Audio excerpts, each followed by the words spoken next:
जय गुरु जी। गुरु प्यारी साध संगत जी को जय गुरु जी। आपको मेरी आवाज़ आ रही है तो प्लीज़ मुझे कंफर्म कीजिए।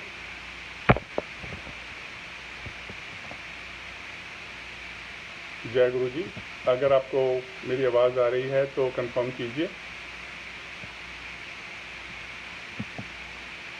शिवाय शिव जी सदा ओम नमः शिवाय गुरु जी सदा सहाय। ओम नमः शिवाय शिव जी सदा सहाय। ओम नमः शिवाय गुरु जी सदा सहाय। ओम नमः शिवाय शिव जी सदा सहाय। ओम नमः शिवाय गुरु जी सदा सहाय। ओम नमः शिवाय शिव जी सदा सहाय। ओम नमः शिवाय गुरु जी सदा सहाय। ओम नमः शिवाय शिव जी सदा सहाय। ओम नमः शिवाय गुरु जी सदा सहाय।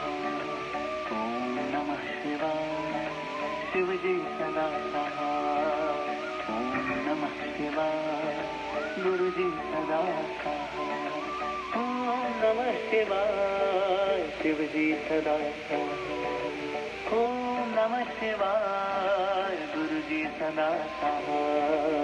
ओम नमः शिवाय शिव जी सदा सहाय। ओम नमः शिवाय गुरु जी सदा सहाय। ओम नमः शिवाय शिव जी सदा सहाय।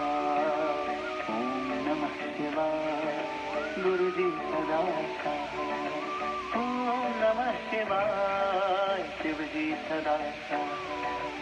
ओम नमः शिवाय गुरु जी सदा सहाय। ओम नमः शिवाय शिव जी सदा सहाय।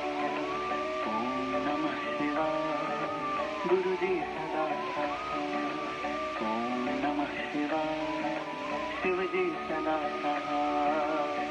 ओम नमः शिवाय गुरु जी सदा सहाय। ओम नमः शिवाय शिव जी सदा सहाय। ओम नमः शिवाय गुरु जी सदा सहाय। ओम नमः शिवाय शिव जी सदा सहाय। ओम नमः शिवाय गुरु जी सदा सहाय। ओम नमः शिवाय शिव जी सदा सहाय। ओम नमः शिवाय गुरु जी सदा सहाय। ओम नमः शिवाय शिव जी सदा सहाय। ओम नमः शिवाय गुरु जी सदा सहाय।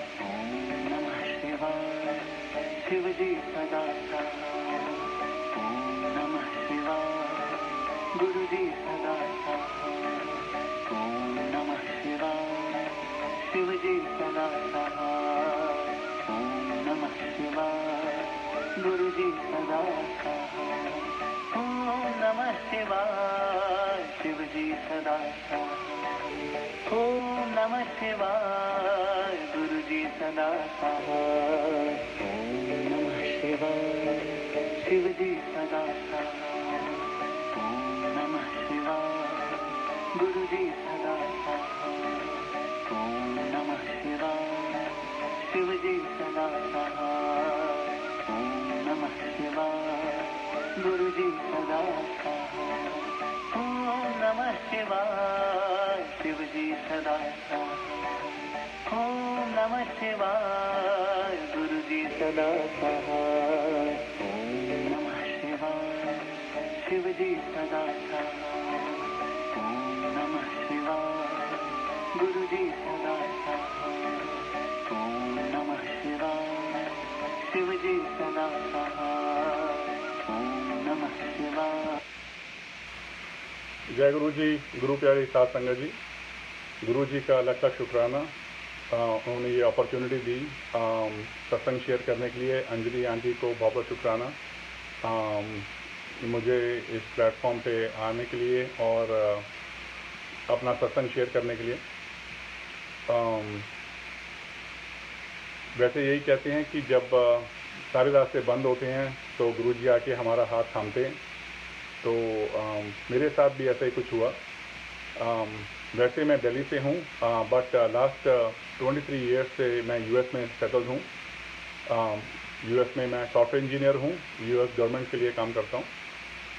और जब हम पैदा होते हैं तो पेरेंट्स जो फॉलो करते हैं हम भी वही फॉलो करते हैं। तो मेरे जो पेरेंट्स हैं वो कालका मंदिर दिल्ली में है, बहुत लोगों को मालूम है कालका जी मंदिर। तो हम लोग वहीं जाते थे, मत्था टेकते थे।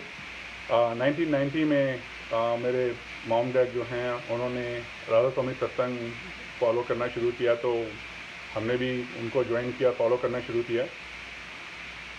लेकिन जब तक गुरुजी का बुलावा नहीं होता है, हुक्म नहीं होता है और टाइम नहीं आता है, तब तक हम लोग गुरुजी के पास नहीं जा सकते। तो इवन दो मैं दिल्ली में बॉर्न एंड ब्रॉट अप हुआ हूँ और 98 में मैं यूएस आया था, तो गुरुजी के बारे में कुछ भी मालूम नहीं था। तो 2012 में इवन दो मैं सॉफ्टवेयर इंजीनियर हूँ, यूएस गवर्नमेंट के लिए काम करता हूँ, तो 2012 में एक मेरा दोस्त है, तो उसने इंडियन रेस्टोरेंट स्टार्ट किया और उसने मुझे कहा कि आप मेरे साथ रेस्टोरेंट में बिजनेस में आ जाओ and we will do good. और मैं टैम्पा सिटी है एक फ्लोरिडा स्टेट में, वहाँ पे रहता हूँ।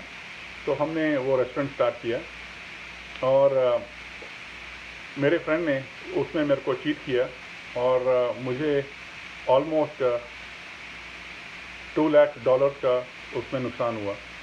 तो जितना भी मेरी सेविंग्स वगैरह थी, जितना भी मैंने सेव किया था यूएस में, वो सारा ख़त्म हो गया, बल्कि काफ़ी हैवी डेट्स हो गए मेरे ऊपर। और 2014 में एक मेरी ऑफिस में मेरी नई मैनेजर आई और वो टेक्निकली बहुत स्ट्रांग नहीं थी, तो काफ़ी इश्यूज आते थे क्योंकि अंडरस्टैंडिंग नहीं बन रही थी और काफ़ी डिफरेंसेस ऑफ ओपिनियंस भी थे और हर रोज़ कुछ ना किसी बात पे डिसएग्रीमेंट होता था। तो काफ़ी टेंशन थी। एक तो जितनी सेविंग्स करी थी वो सारी चली गई बिजनेस में और काफ़ी हैवी डेट्स हो गए मेरे ऊपर। और ऊपर से ऑफिस में भी ठीक नहीं चल रहा था, हर रोज़ काइंड ऑफ एक माहौल ठीक नहीं था ऑफिस में, डिसएग्रीमेंट्स हो रहे हैं बॉस के साथ। और मतलब कभी कभी ऐसा भी होता है कि ऑफिस जाने का मन नहीं है क्योंकि रोज़ रोज़ टेंशन।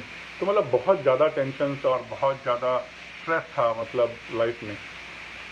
तो जब सब दोस्त क्लोज होते हैं तो गुरु महाराज हमारे को अपने पास बुलाते हैं। तो बचपन से मैं 3 जो भगवान हैं उनको मैं बहुत मानता था। एक तो शिव जी महाराज की मैं हमेशा बहुत पूजा करता था और गणेश जी महाराज जो उनके बेटे हैं, तो उनको भी मैंने बचपन से हमेशा माना है। और हनुमान जी की मैं सेवा करता था और उनके साथ मैं अच्छे स्ट्रॉन्गली कनेक्टेड था। और अब देखो तो तीनों ही शिव जी का रूप ही हैं और तो कहीं ना कहीं काफ़ी स्ट्रॉन्ग कनेक्शन था शिव जी महाराज के साथ। तो 2018 में मैं इंडिया आया अपनी फैमिली को विजिट करने के लिए मई में, और जून 25 को हमने गुड़गांव जाना था मेरे कुछ फ्रेंड्स को मिलने के लिए और मेरी कज़न सिस्टर को मिलने के लिए। तो मेरी जो भाभी हैं वो दिल्ली रहती हैं, उनकी जो मदर हैं वो 1.5 साल पहले से गुरुजी से जुड़ी हुई थी। तो भाभी का मन था कि जब कभी मैं इंडिया आऊँगा तो मेरे साथ ही बड़े मंदिर जाएंगी। तो उस दिन भी उन्होंने कहा कि हमने गुड़गांव जाना है फ्रेंड्स को मिलने के लिए, तो हम लोग पहले बड़े मंदिर चलते हैं, उसके बाद हम आगे जाएंगे वहाँ से। तो मैं कभी भी रिलीजियस प्लेस को जाने के लिए कभी मना नहीं करता हूँ, I always respect all of them. तो वहाँ पे हमने कहा ठीक है हम जाएंगे। और मैं 20 ईयर्स में पहली बार इंडिया समर में आया था। मैं कभी समर में नहीं आता हूँ, हमेशा नवंबर दिसंबर में आता हूँ या फरवरी मार्च में आता हूँ जब मौसम अच्छा होता है इंडिया में। तो उस वक्त टेम्परेचर 45-46 डिग्री चल रहा था, जून 25, 2018 की बात है। तो मैं जब निकले हम लोग रास्ते में, तो रास्ते में मेरी भाभी बोली कि वहाँ पे 1 किलोमीटर लंबी लाइन भी होती है, शटल सर्विस भी लेनी पड़ती है, तो देखते हैं आज क्या होता है। और वो मंडे का दिन था और काफ़ी गुरुजी का दिन है तो काफ़ी रश होता है। तो मैं अब गुरुजी को जानता नहीं हूँ, पहचानता नहीं हूँ, कभी देखा भी नहीं है। तो मैं प्रे कर रहा हूँ गुरुजी अगर आप हो तो मेरी गाड़ी प्लीज़ आप कहीं रुकने मत देना, किसी सेवादार को रुकने मत देना, और प्लीज़ मुझे आप लाइनों में मत लगवाना, क्योंकि 45 डिग्री टेम्परेचर है, मैं पहली बार आ रहा हूँ और मुझे कुछ आइडिया नहीं है, तो प्लीज़ हेल्प मी आउट। तो आप देखो कैसे गुरुजी सुनते हैं, उनको मालूम था ये पहली बार आ रहा है और इसको कोई प्रॉब्लम ना हो। हमारी किसी सेवादार ने गाड़ी नहीं रोकी, सीधा जो बड़े मंदिर के बाहर की जो पार्किंग लॉट है उसमें हमारे को पार्किंग की जगह मिली। और जब हम लाइन में भी गए तो वहाँ पे भी आई थिंक ऑलमोस्ट 55-60 पीपल ही थे, संगत ही थी, ज़्यादा नहीं थी उस दिन, और गर्मी बहुत थी, लेकिन गुरुजी ने बचा लिया। और जैसे हम अंदर गए बड़े मंदिर में, तो जो मेन हॉल रूम है गुरुजी का, सत्संग जो हॉल है जहाँ पे गुरुजी का सिंहासन है, वहाँ पे कंस्ट्रक्शन हो रही थी। तो जो फ्रंट में जो एंक्लोजर है वहीं पे सब संगत बैठी हुई थी, और वहीं पे गुरुजी का स्वरूप था और गुरुजी का सिंहासन था। और कुछ लोग जो थे वो छाया में थे, जो मतलब रूफ के नीचे हैं। हमें रूफ के बाहर जगह मिली, तो मैं, मेरी वाइफ और भाभी, हम तीनों बैठ गए वहाँ पे धूप में। और सोचो आप 45 डिग्रीज में धूप में बैठे हुए हैं और बुरा हाल है। तो 10-15 मिनट मैंने वेट किया। उसके बाद मैंने भाभी से पूछा कि गुरु महाराज कब आएंगे, हम कब तक बैठेंगे यहाँ पे, तो क्या टाइमिंग्स है उनके आने की। तो उन्होंने बताया कि गुरु महाराज जो हैं वो May 31, 2007 को अपनी फिजिकल फॉर्म छोड़ चुके हैं, चोला छोड़ चुके हैं। अब वो ओमनी प्रेजेंट हैं और यहाँ पे विराजमान हैं। आप आँख बंद करके मेडिटेट करिए और आप ब्लेसिंग्स लो उनसे। तो मैंने कहा ठीक है, नो प्रॉब्लम। तो मैंने आंखें बंद करके मेडिटेट किया गुरु महाराज को, और उस समय इतनी टेंशन, इतना स्ट्रेस था मेरी लाइफ में, लेकिन विद इन लाइक 2 मिनट मुझे ऐसा लगा कि बैठे बैठे वहाँ पे कि किसी ने जो बर्फ़ की भरी हुई बाल्टी होती है, एक ice cold bucket of water जो है, वो मेरे ऊपर डाल दी। और जो पूरा का पूरा जो मेरा स्ट्रेस था, टेंशन था, वो उसी पानी में बह गया वहाँ पे। और ये बहुत बड़ी बात है, क्योंकि 45 डिग्रीज में आप बैठे हुए हो और आपको ऐसा लगे किसी ने आपके ऊपर बर्फ़ की बाल्टी डाल दी, और एकदम आप ठंडे हो जाओ, और एकदम आप जो आपका माइंड है जो एकदम रेस्टलेस था, टेंशन से भरा हुआ था और परेशानियों से भरा हुआ था 2012 से, वो एकदम लाइट हो जाए। तो ऐसी फील मुझे कभी पहले आई नहीं। तो ये मुझे पता लग गया कि यहाँ पे बहुत स्ट्रॉन्ग वाइब्रेशंस हैं, और ये ऐसी जगह है जो मैं पहले कभी मैंने विजिट नहीं करी। वैष्णो देवी में कई बार गया हूँ, चिंतपूर्णी माता, नैना देवी वगैरह, हरमंदर साहब और नंदेड़ साहब, जहाँ पे गुरु गोविंद सिंह जी समाये हैं। मेरे कॉलेज के पास में था, मैंने शोलापुर से कंप्यूटर इंजीनियरिंग करी थी। शिरडी साई बाबा भी गया हूँ, और मतलब बहुत जगह गया हूँ, लेकिन इतनी स्ट्रॉन्ग वाइब्रेशन जो बड़े मंदिर से मुझे उस वक्त मिली, काइंड ऑफ हिला दिया उसने।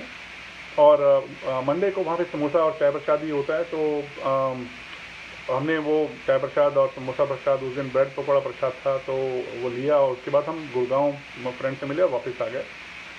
तो ऐसा नहीं, एक चीज़ ये पता लग गई थी फॉर श्योर कि ये बहुत ही पावरफुल जगह है जहाँ पे मैं आया हूँ, लेकिन ऐसा कुछ कनेक्शन नहीं बना था अभी। तो वापस आने के बाद मैं और मेरा बेटा जो है, हम लोग जुलाई 1 को 2018 में वापस यूएस आ गए अपने ट्रिप के बाद। वाइफ पीछे वहीं पे थी अभी। वापस आने के बाद मेरे को सब ने बताया था कि यूट्यूब पे बहुत सारे सत्संग हैं, जो आप देख सकते हो, जो संगत सत्संग करती है। और तो पहला सत्संग जो मैंने ढूंढा यूट्यूब पे, तो वो जेठरा अंकल का सत्संग आया। आई थिंक मोस्टली संगत जानती है कि जेठरा अंकल कितने ब्लेस्ड हैं, गुरु जी की कितनी कृपा है उन पे। तो वो मैंने सत्संग उनका सुना और मैं हिल गया कि मतलब रियली उनके बेटे को उनका कैंसर ठीक किया गुरुजी ने, और उनको फिर बेबी भी ब्लेस किया। बहुत ही टचिंग और बहुत ही स्ट्रॉन्ग सत्संग है, और ब्लेसिंग्स हैं उनके ऊपर गुरु महाराज की। तो मैंने वो सत्संग कम से कम नहीं तो 10 बार देखा और सुना और उसको फील किया। और उसके बाद दोबारा फिर मैंने कहा चलो मैं और भी सत्संग देखता हूँ। उसके बाद लस्सी आंटी का सत्संग मेरे को मिला, और लस्सी आंटी का सत्संग भी मैंने कम से कम 10 बार देखा। और एक एक जो लाइन वो बताती हैं, जितने प्यार से उन्होंने सत्संग किया है, वो बहुत टच किया मुझे। तो मेरा कनेक्शन बनना गुरुजी से उनके सत्संग के थ्रू शुरू हुआ, और वही कहते हैं कि आपका सत्संग कितनी लाइफ को टच करता है वो गुरु महाराज जानते हैं, हम नहीं जानते हैं। तो जेठा अंकल का सत्संग और लस्सी आंटी का सत्संग ने मुझे बहुत बहुत ज़्यादा टच किया, और बहुत अच्छा मेरा कनेक्शन गुरुजी के साथ उस समय बनाया। तो मेरे को फिर एक दिन रात को मैं 11:30 बजे जब लस्सी आंटी का दोबारा सत्संग देख रहा हूँ, क्योंकि क्या होता है कि सत्संग आप एक बार देखो या 100 बार देखो, आपको हर बार कुछ ना कुछ नया उसमें समझने को और कनेक्ट होने को मिलता है। तो मैंने फिर सोचा कि मैं टैंपा अभी आया हूँ, तो मैं टैंपा में भी गुरु परिवार होना चाहिए। जब सब कहते हैं हर जगह गुरु परिवार है, तो टैंपा में भी होगा जहाँ पे मैं रहता हूँ। तो मैंने मेरी कज़न सिस्टर जो है टोरंटो में रहती है, उनको मैंने व्हाट्सएप मैसेज किया रात को 11:30 बजे कि मैं पिछले 1 घंटे से गूगल पे सर्च कर रहा हूँ कि टैंपा में कोई गुरु परिवार है कि नहीं है, और मुझे कुछ नहीं मिल रहा है। मैं बड़ा डिसअपॉइंट हो गया हूँ। तो उनका मैसेज आता है कि कोई बात नहीं, मैं शिकागो ग्रुप में भी कनेक्टेड हूँ और टोरंटो में भी हूँ, मैं पता करके आपको बताती हूँ। तो 10 मिनट के अंदर उनका मैसेज आ गया कि टैंपा में भी गुरु परिवार है और सत्संग होता है, और उन्होंने मुझे एक आंटी का फ़ोन नंबर दिया। और मैं बहुत खुश हो गया कि चलो गुरु जी का गुरु परिवार है यहाँ पे, और मैं कनेक्ट हो सकता हूँ और सत्संग में जा सकता हूँ और ब्लेसिंग ले सकता हूँ गुरु जी की। तो अब 11:30 बजे अब एक आंटी का फ़ोन नंबर मेरे हाथ में, और मेरे से रहा ना जाए कि मैं उनको फ़ोन करूं या उनको मैं व्हाट्सएप करूं और पूछूं, और डर भी लगे कि आंटी को रात को 11:30 बजे is not a good time to contact anyone, right. तो लेकिन गुरुजी का सत्संग सुन रहा था मैं लस्सी आंटी का, तो हिम्मत आई कि व्हाट्सएप मैसेज पे व्हाट्सएप पे चेक करो पहले आंटी ऑनलाइन है कि नहीं। तो मैंने चेक किया, आंटी ऑनलाइन है। मैंने उनको मैसेज किया, तो सबसे पहला क्वेश्चन था आपको मेरा नंबर कैसे मिला, आप कौन हो। तो फिर मैंने सारी डिटेल्स दी। फिर उन्होंने मुझे बताया कि महीने में एक बार टैंपा में गुरुजी का सत्संग होता है, जुलाई का हो चुका है, आप अगस्त में ज़रूर आइए, और मैं आपको व्हाट्सएप ग्रुप में ऐड कर देती हूँ टैंपा गुरु परिवार में। और अगस्त 2018 में गुरु महाराज ने पहली बार मुझे अपने सत्संग में इनवाइट किया, बुलाया और बहुत ब्लेस किया। वहाँ से मेरी जर्नी शुरू हुई, और हम लोग हर महीने जाते रहे सत्संग। और जो डिपार्टमेंट मेरा बहुत ही मतलब जिसमें मेरे बॉसेस से बिल्कुल नहीं बन रही थी, 2018 में गुरु महाराज ने उस डिपार्टमेंट को 2 डिपार्टमेंट्स में डिवाइड कर दिया, जो कि छोटी बात नहीं है। गवर्नमेंट ऑफिसेज में डिपार्टमेंट्स जो हैं वो स्प्लिट नहीं होते हैं, लेकिन आपको पता है कि गुरुजी के पास इम्पॉसिबल कुछ नहीं है, गुरुजी सब कुछ पॉसिबल करते हैं। तो उन्होंने मेरे डिपार्टमेंट के 2 डिवीज़न करवा दिए, एक पुराना डिवीज़न और एक नया डिवीज़न। और गुरु महाराज की कृपा से मुझे नए डिवीज़न में मेरा ट्रांसफ़र हो गया बेसिकली, और ट्रांसफ़र हो गया, और जो नए बॉसेस मिले, बहुत अच्छे बॉसेस मिले, और बहुत अच्छी अंडरस्टैंडिंग मेरी बनी उनके साथ, सब गुरु महाराज की कृपा। और पिछले 15 साल से मतलब मेरा कोई प्रमोशन नहीं हुआ था, और कुछ मेरे एफर्ट्स अप्रिशिएट नहीं होते थे, things were not going in the right direction. November 2018 में गुरु महाराज ने मेरे को प्रमोशन दिलाई, और आई वॉज वेरी हैप्पी, और बहुत अनबिलीवेबल भी लगा, क्योंकि 15 साल से कुछ अप्रिशिएट नहीं होते थे मेरे एफर्ट्स वगैरह। और गुरु महाराज से जुड़ने के बाद जो है गुरु महाराज ने हमारी डोर अपने हाथ में ली और हमारे को ऊपर उठाना शुरू किया। तो नवंबर 2018 में मेरी प्रमोशन हुई, और उसके बाद गुरु महाराज ने मुझे शब्दों के साथ जुड़ना शुरू किया। गुरु महाराज से जुड़ने से पहले मैं 24/7 पंजाबी गाने सुनता था। मैं वैसे दिल्ली का बॉर्न बॉटअप हूँ, बट पेरेंट्स पंजाब के हैं, तो पंजाबी लैंग्वेज के साथ भी बड़ा अच्छा कनेक्शन है मेरा। और गुरु महाराज ने पंजाबी की ट्रेनिंग मेरी हमारे साथ जुड़े हुए हैं, हम गुरु जी से कब से जुड़े हुए हैं, लेकिन गुरु जी को पता है। तो गुरु पंजाबी पढ़नी और लिखनी और बोलनी, वो ट्रेनिंग मेरी कॉलेज में, जिनका मैं अभी भी शुक्रगुजार हूँ। तो अच्छे से मैं गुरबानी पढ़ भी लेता हूँ, लिख भी लेता हूँ और समझ भी लेता हूँ, सब गुरु महाराज की कृपा है। तो मेरा जो डिपार्टमेंट है वो स्प्लिट हो गया, और मेरी प्रमोशन भी हो गई। तो things are going really well. और फिर गुरु महाराज ने मुझे, मैं हर रोज़ सोने से पहले आधा घंटा 40 मिनट शब्द सुनने लगा, और गुरु महाराज मुझे पता नहीं कहाँ से यूट्यूब पे शब्द मेरे को उन्होंने ब्लेस करने शुरू किए, जो कि मुझे इतना टच करते थे, और इतना मेरे को मतलब सोल को मेरे को कहते हैं ना, स्टर करते हैं, हिला देते हैं आपके सोल को। एक एक उनकी जो लाइन है वो समझ में आने लगी, और मेरा बहुत जो प्रीत है, मेरा जो प्यार है शब्दों के साथ, बहुत मेरा स्ट्रांग होना शुरू हो गया। और मैं वो शब्द जो है डाउनलोड करके सेव कर लेता था, और वो शब्द काफ़ी डिफरेंट शब्द हैं, वो सेम शब्द नहीं हैं जो हम मोस्टली सत्संग में सुनते हैं, और पुराने जो गुरुजी के टाइम के शब्द हैं वो नहीं हैं। वो काफ़ी नए शब्द हैं। हम नए शब्द कह सकते हैं क्योंकि हमने वो पहले सुने नहीं, बट गुरबानी है, वो भंडार है शब्दों का। और उसमें हमने कुछ शब्द जरूर सुने हैं सत्संग में जाके, लेकिन क्योंकि बानी बहुत है गुरबानी, तो जब गुरु महाराज करने लगे और उन्होंने मुझे टच करना शुरू किया, और उन्होंने स्टोर करने शुरू कर दिया अपने फ़ोन में। तो जैसे मैंने आपको बताया कि $2 लाख का डेट था मेरे ऊपर, बिजनेस के लॉसेस हो गए थे। जुलाई 2019 में 1 साल ही हुआ है गुरुजी से जुड़ने के बाद। जुलाई 2019 में मेरे जो सारे लॉसेस थे, सारे डेट्स थे, वो गुरुजी ने जितने भी मेरे ऊपर चढ़े हुए थे लोन्स और डेट्स वगैरह बिजनेस के, वो सारे क्लियर करवा दिए और मेरे को बहुत बड़ी टेंशन से, स्ट्रेस से रिलीव किया।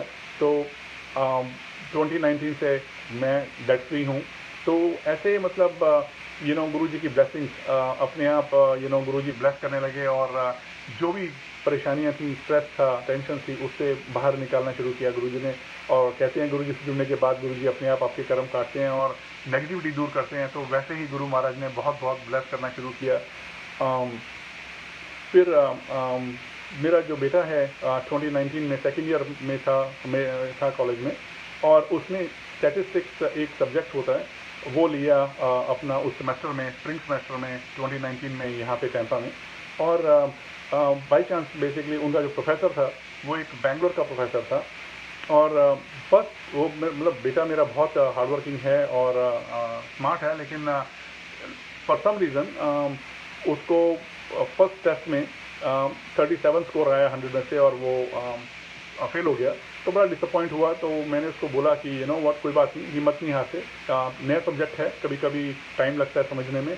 और जैसे एक फादर एक सपोर्ट करता है अपने बेटे को, वैसे मैंने भी सपोर्ट किया उसको। मैंने कहा कोई बात नहीं, और मेहनत करो और नेक्स्ट टाइम अच्छा रिजल्ट आएगा, don't worry, just keep working hard. तो उसके बाद उसका जो नेक्स्ट जो है एग्ज़ाम, उसमें 35 आए, तो वो फिर फेल हो गया और फिर बहुत डिसअपॉइंट हो गया। तो जब वो डिसअपॉइंट हुआ तो मैं उसके प्रोफेसर से मिलने गया। मैंने उनको बोला कि प्रोफेसर को कि like I know my son is smart, और पहले भी आप जितने भी उनके स्कोर्स हैं आप चेक करो कि अच्छे हैं, there is some reason he is not able to understand. तो वो जो प्रोफेसर हैं उन्होंने मुझे बोला कि आपके बेटे को ये सब्जेक्ट समझ में नहीं आ रहा है, तो आप इसको ड्रॉप आउट कर दो, इसको इस कोर्स से निकाल लो, किसी और कोर्स में डालो, ये इसके बस का नहीं है। तो मैंने उनसे रिक्वेस्ट किया कि मैंने कहा सर आई अंडरस्टैंड दैट कि पहले 2 टेस्ट हो गए हैं, इसने बहुत मेहनत करी है, but it's not working out, तो आप प्लीज़ इसको थोड़ा सा एक्स्ट्रा टाइम दीजिए आप, और he will pick up and he will do good. Basically इसने अभी तक सब सब्जेक्ट में अच्छा स्कोर करता है, he is a very bright student. उन्होंने मेरी एक बात नहीं सुनी, उन्होंने बोला कि आप इसको ड्रॉप आउट कर दो, इसके बस का नहीं है। तो मैंने उनको वहीं पे कहा ठीक है, it's okay, I will work with my son and I will take care of him. फिर मैं घर आने के बाद डिसअपॉइंट हो गया, मैंने गुरु महाराज के पास बैठा और गुरु महाराज से प्रे किया कि गुरु महाराज अब कोई और उपाय नज़र नहीं आ रहा है, और 2 बार ये टेस्ट में फेल हो गया, अब इसके पास सिर्फ 3 चांसेस और हैं, और उसमें इसको बहुत अच्छा परफॉर्म करना पड़ेगा, नहीं तो इसका ही सब्जेक्ट खराब हो जाएगा। तो अब आपको पता है गुरु महाराज, आपके दिल में कोई बात आती है उससे पहले गुरु महाराज जानते हैं। मैंने बेटे को ही बोला कि गुरु महाराज को प्रे करो, इवन दो वो US बॉर्न है तो इतना ज़्यादा इंडियन देवी देवताओं में बिलीव नहीं करता है, बट जब फादर ने बोला है तो बेटा करेगा। तो बेटे ने गुरु महाराज से आगे प्रे किया कि प्लीज़ हेल्प मी, अच्छा स्कोर करना है, आप प्लीज़ मुझे हेल्प करो। तो मेरा बेटा जो है वो इंट्रोवर्ट है, इतना ज़्यादा जल्दी ओपन नहीं होता है लोगों के साथ, लेकिन गुरु महाराज की कृपा से उसने फाइंड आउट किया कि कॉलेज में, लाइब्रेरी में कुछ ट्यूटर्स हैं जो आपको थोड़ा बहुत हेल्प करते हैं, और उसने फाइंड आउट किया, वो भी गुरु महाराज ने ही पुश किया उसको, नहीं तो अपने दम पे वो नहीं जा सकता था। अगर जा सकता होता तो पहले भी जा वो पढ़ने के लिए ट्यूटर्स के पास, लेकिन कभी जाता नहीं था वो। अपने आप गुरु महाराज ने उसको ट्यूटर्स लेके बात करी कि मुझे ऐसी डिफिकल्टी है, और उसने ट्यूटर्स के साथ बैठ के मेहनत करी, और जो पहले टेस्ट हैं, एक में 37 और दूसरे में 35, तो he was in a very bad situation. Third test में उसके 86 आते हैं 100 में से, जो कि मजाक नहीं है, सब गुरु महाराज की कृपा है। जो बच्चा प्रोफेसर बोल चुका है कि उसको समझ नहीं आ रहा है ये सब्जेक्ट, थर्ड टेस्ट में 86 100 में से नहीं आ सकते हैं, गुरु महाराज की कृपा के बिना वो पॉसिबल ही नहीं था। अब हमें मालूम है कि 2 टेस्ट और हैं और बहुत अच्छा परफॉर्म करना है, तो फोर्थ टेस्ट में उसके 76 आए और अच्छा परफॉर्म किया। अब फाइनल्स आए थे, फाइनल्स में पूरा कोर्स आता है, और हमें ये था कि अब अभी इसको 86 चाहिए 100 में से, अदरवाइज इसका सब्जेक्ट जो है वो ड्रॉप आउट हो जाएगा, he won't be able to clear it. फिर हमने गुरु महाराज से प्रे किया, गुरु महाराज 86 या उसके ऊपर चाहिए। जैसे हम अपने फादर से रिक्वेस्ट करते हैं वैसे हम भी रिक्वेस्ट करते थे, हमारे जो माता पिता हैं वो गुरु महाराज ही हैं कि 86 के ऊपर आने चाहिए गुरु जी, नहीं तो ये सब्जेक्ट इसका रह जाएगा इस बार। तो बेटे ने भी प्रे किया, और जिस दिन एग्ज़ाम था उस दिन वो गया और अच्छे से होके गया। और गुरु महाराज की ब्लेसिंग से 86 नहीं 93 आए उसके 100 में से, और उसने उस क्लास में फाइनल्स में टॉप किया, जो कि प्रोफेसर कहता था इसको समझ में नहीं आ रहा, इसके बस का नहीं है, ये कुछ नहीं कर सकता है, इसको ड्रॉप आउट कर लो। 93 आउट ऑफ 100 उसके आए फाइनल्स में। और उसके बाद उस प्रोफेसर से मेरा बेटा मिला, और उस प्रोफेसर ने बहुत ही हैरानी से उसकी तरफ देखा और कहा, you did it, you know my boy, you did it. So he was actually very proud. तो नेक्स्ट सेमेस्टर में मेरे बेटे ने जब कैलकुलस का सब्जेक्ट लिया, तो इससे पहले कि मैं मतलब रिजल्ट आते तो मैं वैसे ही मिलने गया प्रोफेसर से, और वो भी एक्चुअली इंडियन था इसके कॉलेज में, तो उनसे मैं मिलने के लिए उनके रूम में गया। और अभी मैंने बात शुरू ही करी थी कि जो 6 वाला प्रोफेसर है उसका रूम 7 वाला ही था। उसने मेरी आवाज़ सुनी और वो फटाफट उठ के आ गया। और इससे पहले कि मैं अपने बेटे के बारे में इस नए प्रोफेसर को कुछ बताऊं, उसने बताना शुरू किया कि शिखर जो है, मेरे बेटे का नाम शिखर है, कि शिखर कुछ बात नहीं करता है क्लास में, बिल्कुल भी नॉइज़ नहीं करता है, अपना काम करता रहता है और बातचीत नहीं करता है, और बहुत ही क्वाइट बच्चा है, लेकिन बहुत स्मार्ट बच्चा है। और एक बार कॉन्सेप्ट उसके माइंड में सेट हो गया तो वो चेंज नहीं होता है। और उसने शुरू में ही failed in 2 exams but he top the class. और वो प्रोफेसर ही सारी बातें कर रहा है नए प्रोफेसर के साथ जो मुझे करनी चाहिए, लेकिन वो कर रहा है because he was very proud. उसने मेरे साथ हाथ मिलाया और बोला कि I am really proud of what Shikhar achieve. That was a very big thing. All blessings from Guru Maharaj. Guru Maharaj ऐसी कृपा ब्लेसिंग्स पूरी संगत पे अपनी करते रहें, हम यही हमेशा प्रे करते हैं। उसके बाद नवंबर 2019 में थैंक्सगिविंग का फेस्टिवल होता है यूएस में, तो बहुत अच्छी डील आई हुई थी, तो मैंने टिकट बुक करी इंडिया के लिए। और फरवरी 3 की टिकट बुक हुई मेरी, और मैंने अपने पेरेंट्स को बताया कि भाई मैं आ रहा हूँ फरवरी में इंडिया 2020 में। तो काउंटडाउन स्टार्ट हो गया। जनवरी 26, 27 मेरे पेरेंट्स से रोज़ बात होती थी। मेरे डैड मुझे बोलते थे कि हाँ भाई अब तेरे 6 दिन रह गए, अब तेरे 5 दिन रह गए। तो we were all very excited. Office में काफ़ी टेंशन चल रही थी क्योंकि 2-3 डेटाबेस सर्वर क्रैश हो गए थे, एप्लीकेशन क्रैश हो गई थी। तो 29 को गुरु महाराज की कृपा से सारी प्रॉब्लम्स जो थी ऑफिस की सॉल्व हो गई। 29 को जब मैं आया तो बहुत पार्टी मूड में था। बॉस ने भी मेरे को बोला, जो मेरा नया बॉस था, बहुत ही अच्छा बॉस था, तो उसने मुझे बोला कि विकास अब तुम्हारे को ऑफिस नहीं आना है, अब तुम घर जाओ, सामान पैक करो, इंडिया ट्रिप की तैयारी करो, और अब हम जब तुम इंडिया से वापस आओगे तब हम बात करेंगे, गो एंड एन्जॉय योरसेल्फ। तो मैं बहुत खुश था। तो 30 जनवरी 2020 लास्ट ईयर मेरे ब्रदर का भाभी का मेरे को फ़ोन आता है इंडिया से कि dad is no more. Dad को ऐसे सडन वॉमिट हुआ एंड ही पैस्ड अवे, तो अब तू जल्दी से फटाफट इंडिया आ जा। तो जितना मैं एक्साइटेड था, खुश था, उतना ही मतलब मेरे लिए एक मतलब सैडनेस आ गई कि मैंने सोचा कुछ था कि डैड मॉम के साथ जाके टाइम स्पेंड करूंगा और डैड इज़ नो मोर। तो मैंने फटाफट टिकट बुक करी इंडिया की सेम डे, और मैं फरवरी 1 को इंडिया पहुंचा और सारे रिचुअल्स वगैरह सारे कंप्लीट किए। तो जो एक बहुत अच्छा मेरा ट्रिप था, वो एक बहुत ही सैड ट्रिप हो गया। मैं काफ़ी लो और depressed basically, because once you lose your father और मदर, ये बहुत ही ट्रेजिक रहता है। लेकिन तभी जैसे गुरु महाराज जो हैं वो he wanted to take me out of all the sadness and all the depression basically। तो मेरी एक राखी सिस्टर हैं इंडिया में, दिल्ली में। तो मेरा बड़ा मन था, मैं गुरु जी से कभी कभी कहता भी था कि गुरु जी मुझे भी आप छोटे मंदिर में बुलाओ, एम्पायर स्टेट, क्योंकि मैं नया था इस साइड में, मुझे कुछ पता नहीं था ज़्यादा। तो पता लगा कि एम्पायर स्टेट मंदिर में गुरु महाराज रहते थे, बहुत टाइम रहे हैं, और वहाँ पे जो वाइब्रेशंस हैं बहुत स्ट्रॉन्ग हैं। तो मैं कभी कभी गुरु जी को कहता था, गुरु जी आप मुझे अपने छोटे मंदिर में कब बुलाओगे।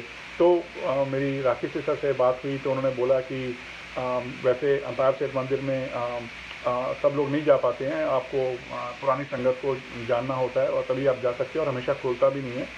तो कहती मैं देखती हूँ कि हम क्या कर सकते हैं, कि कब खुल रहा है ये। तो पता लगा कि 17 February 2020 को जो छोटा मंदिर है वो खुल रहा है। और मैं बहुत खुश हो गया कि मेरे दिल में था, मेरा ड्रीम था छोटे मंदिर में जाना जहाँ पे गुरु जी रहते थे। तो अरेंजमेंट हो गया। तो 17 February को जब हम गए, जब मैंने शब्द सुनने शुरू करे तो आई थिंक भाई ओंकार सिंह जी जो हैं वो मेरे फेवरेट रागी हैं, जिनके शब्द मेरे को बहुत पसंद हैं और बहुत टच करते हैं। तो और भाई सतविंदर सिंह, हरविंदर सिंह भी बहुत फेवरेट हैं, लेकिन भाई ओंकार सिंह मेरे ऑल टाइम फेवरेट हैं।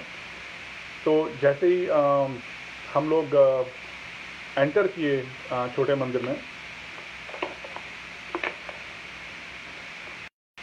तो ऐसा लगा कि वहाँ पे 3-4 संगत खड़ी हुई है परफ्यूम की बॉटल लेके, और रोजेस की इतनी स्ट्रॉन्ग फ्रेगरेंस आई कि मतलब सांस लेना मुश्किल हो रहा था। इतनी ज़्यादा फ्रेगरेंस गुरु महाराज की प्रेजेंस वहाँ पे, रोजेस की खुशबू की बता नहीं सकता हूँ मैं। जैसे ही मैंने एंटर किया, एंटर करने के बाद जब मैंने संगत के दर्शन किए और गुरु जी के सिंहासन के दर्शन किए, जो हम स्वरूप में गुरु जी के देखते हैं कि गुरु जी बैठे हुए हैं, वो नज़ारा कुछ और ही है, बयान नहीं कर सकते हैं, words are not enough for that. तो वहाँ पे उस समय आई थिंक 100-150 संगत होगी। तो मेरी भाभी को और जो मेरी सिस्टर हैं उनको तो फ्रंट में ही जगह मिल गई बैठने के लिए, लेकिन मुझे गुरु जी कहते हैं सबसे पीछे बैठ जा जाके। तो मैं काफ़ी सबसे ज़्यादा पीछे जाके बैठ गया आराम से, जहाँ पे आई थिंक सारा म्यूज़िक अरेंजमेंट होता है, जहाँ से शब्द प्ले होते हैं। जब मैं बैठा वहाँ पे तो शब्द चल रहे थे और सब कुछ बढ़िया चल रहा था, लेकिन तभी शब्द चलने बंद हो गए। तो मुझे लगा कि अच्छा अब शायद कुछ और चलना है या वो सत्संग स्टार्ट करेंगे शायद, तो उसके लिए थोड़ा ब्रेक है। तो विद इन लाइक 3 मिनट एक रागी एक लाइन है शब्द की, वो आती है और फिर पॉज हो जाती है। तो मैं थोड़ा कंफ्यूज होता हूँ कि जो ट्रैक होता है उसमें ऐसा होता नहीं, ट्रैक एक बार शुरू होता है सब शब्द का, तो फिर वो स्टार्ट होता है तो चलता है, उसके बाद वो दूसरी लाइन बोलते हैं रागी जी और वो फिर रुक जाते हैं, फिर तीसरी लाइन बोलते हैं, और ऐसा तो कोई ट्रैक मैंने सुना नहीं कि ऐसा होता हो। और जब उन्होंने थर्ड टाइम एक लाइन बोली तो मैं बहुत ज़्यादा सरप्राइज हो गया, क्योंकि गुरु महाराज को मालूम था कि जो भाई ओंकार सिंह जी हैं जिन्होंने शब्द गाए हैं, सतगुरु दया करे रहम तेरी सुख पाया, दया करो बसो मन आए, वो पाठी जी जो हैं रागी जी, भाई ओंकार सिंह जी, वो उस दिन स्पेशल सत्संग के लिए एम्पायर स्टेट मंदिर आए थे और उन्होंने 2 घंटे का सत्संग किया, जो कि मेरे लिए तो बहुत बड़ा सरप्राइज था गुरु महाराज की तरफ से, क्योंकि मेरे फेवरेट रागी को मैं लाइव अगर सुन रहा हूँ गुरु महाराज की ब्लेसिंग से, तो उससे बड़ा सरप्राइज वो मेरे लिए कुछ नहीं था। तो गुरु महाराज हैं, वो आपकी बात की, आपके मन की छोटी छोटी सी बात जानते हैं और उनको पता था ये मेरे फेवरेट हैं। वो जो ब्यूटीफुल लाइव सत्संग जो भाई ओंकार सिंह जी का गुरु महाराज ने ब्लेस किया, दैट वाज जस्ट अमेजिंग। उसके लिए गुरु जी को कोटि कोटि शुक्राना। बहुत ही अमेजिंग और डिवाइन एक्सपीरियंस। और गुरु जी के चरणों में बैठ के अगर आपको लाइव सत्संग सुनने को मिले रागी से जो आपके फेवरेट हैं, आप सोच सकते हैं, समझ सकते हैं कितनी बड़ी ब्लेसिंग थी। तो वो हुआ। अभी आई थिंक गुरु महाराज के सरप्राइजेज अभी ख़त्म नहीं हुए थे, क्योंकि जब सत्संग फिनिश हुआ उसके बाद, क्योंकि मैं सिर्फ एक ही बार बड़े मंदिर गुरु महाराज ने बुलाया था 25 जून को, तो उस दिन मंडे था, तो उस दिन लंगर नहीं मिला था, क्योंकि मैंने सत्संग में सुना था जयसरा अंकल के भी और आई थिंक लक्ष्मी आंटी के भी कि गुरु जी के टाइम पे और बड़े मंदिर में आज भी जब लंगर प्रसाद होता है तो 3-4 लोग एक ही थाली में खाते हैं गुरु महाराज का प्रसाद। तो मेरे दिल में था कि इस बार बड़े मंदिर जाना है, तो वो 3-4 लोगों के साथ जो लंगर प्रसाद खाने का आनंद है और ब्लेसिंग्स हैं वो मुझे ज़रूर चाहिए। तो एकदम से जब मैं बैठा हुआ था, सत्संग खत्म हो गया, तो पता नहीं था उसके बाद क्या होना है, तो फटाफट ना जो फ्रंट के जो संगत जहाँ बैठी हुई थी वहाँ पे फटाफट सेवादार आए एम्पायर स्टेट मंदिर में ही, और फटाफट उन्होंने रक्स डालने शुरू किए। और मुझे कुछ समझ नहीं आया, तो एक साथ में संगत बैठी हुई दूसरी संगत से बात कर रही थी कि आज यहाँ पे स्पेशल लंगर है, क्योंकि उन्होंने ये बोला कि एम्पायर स्टेट मंदिर में हमेशा लंगर नहीं होता है, आज गुरु महाराज का स्पेशल लंगर है और उसी लिए तैयारी है। तो मुझे बहुत अच्छा लगा, बहुत खुश हुआ। और उन्होंने बोला कि आज 3-4 लोग जैसे बड़े मंदिर में लंगर करते हैं वैसे ही यहाँ पे भी होगा। तो मैं तो बहुत खुश हो गया कि मेरा एक ड्रीम था कि 3-4 लोगों के साथ लंगर करूँ तो बड़ा मज़ा आएगा, और सुना था कि ये गुरु महाराज जैसे करते हैं। तो एम्पायर स्टेट में गुरु जी बैठे हैं और एम्पायर स्टेट में करवा रहे हैं, तो आई वॉज वेरी हैप्पी। तो मेरी जो राखी सिस्टर हैं, तो उन्होंने मुझे अब बोला आगे आजा, हमने तेरे लिए यहाँ पे जगह रखी हुई है।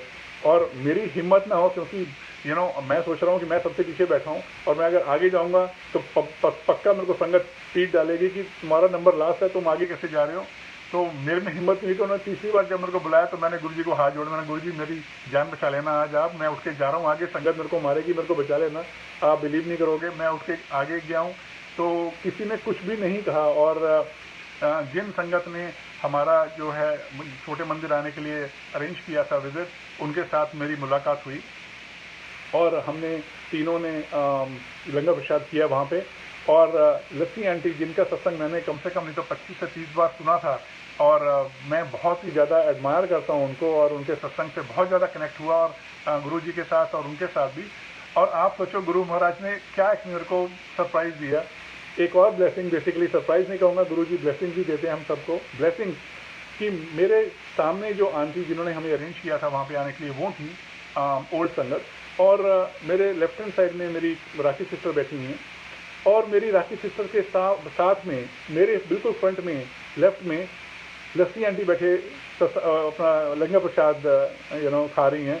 और मैं उनको देखे जा रहा हूँ और इतना खुश हो रहा हूँ कि जिनके सत्संग सुन के मैं गुरु जी से कनेक्ट हुआ, और यहाँ बैठा हूँ मैं, और मेरे सामने बैठ के वो लंगर प्रसाद कर रही हैं छोटे मंदिर में, अपार स्टेट मंदिर में। It was like I can unbelievable, ऐसे कैसे हो सकता है, बट गुरु महाराज सब जानते हैं, ही नोज एवरीथिंग। और ये भी उन्हीं की ब्लेसिंग थी कि वो मेरे सामने बैठ के लंगर कर रही हैं, क्योंकि अगर ये गुरु जी की अगर ये लीला नहीं होती तो हो सकता है कि वो उस दिन छोटे मंदिर नहीं आती हैं, या हो सकता है कि मेरे सामने नहीं बैठती, वो फ्रंट में बैठती, या मैं नहीं देख पाता। लेकिन ये सब गुरु महाराज प्लान करते हैं, ये सब गुरु महाराज की ब्लेसिंग्स हैं कि वो मेरे सामने बैठ के लंगर कर रही हैं। लेकिन मेरी हिम्मत नहीं हुई कि मैं उनको जय गुरु जी बुलाऊं लंगर के बाद भी, और उनको बताऊं कि मैंने आपके इस सत्संग है 25 से 30 बार सुना है।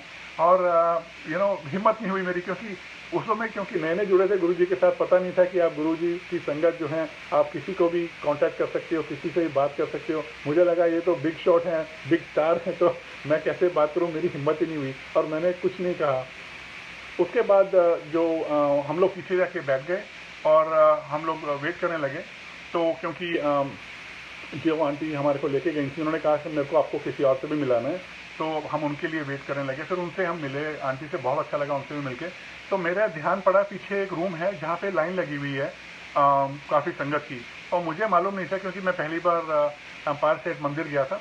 तो मैंने जब पूछा आंटी से जो हमारे को लेके गई थी कि आंटी वो रूम के आगे लाइन क्यों है, तो उन्होंने बोला वो गुरुजी का रूम है जहाँ पे गुरुजी सोते थे, मेडिटेट करते थे, जो गुरुजी जहाँ पे रहते थे। और तो वहीं पे वो सबका जो है लाइन इसी लगी है, वो गुरुजी के दर्शन करने के लिए रूम के। तो मैंने उनको पूछा कि मैं भी कर सकता हूँ, तो उन्होंने बोला हाँ आप भी कर सकते हो, चलो हम लोग लाइन में लगते हैं। तो हम लोग लाइन में लगे।